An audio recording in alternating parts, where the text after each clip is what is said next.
kedatangan paket Fortuner Mini.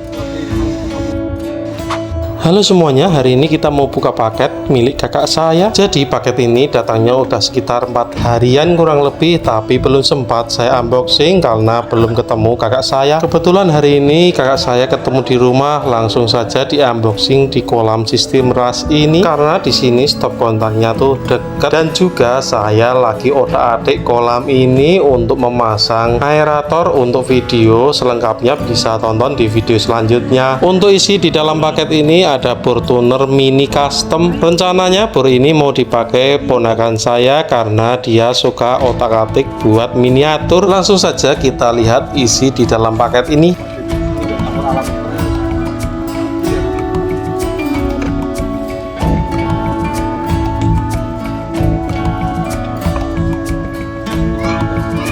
Ini ngegas toh.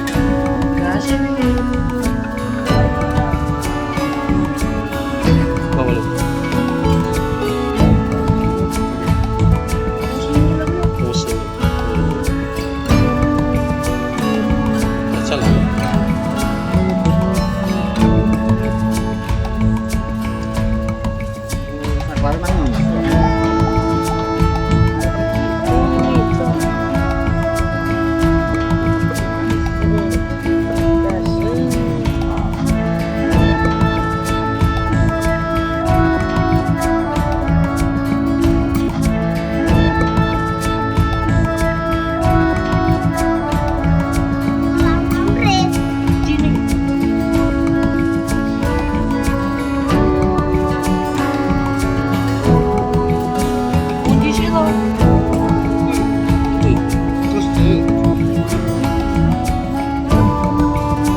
Bersilir ya, Yang ya?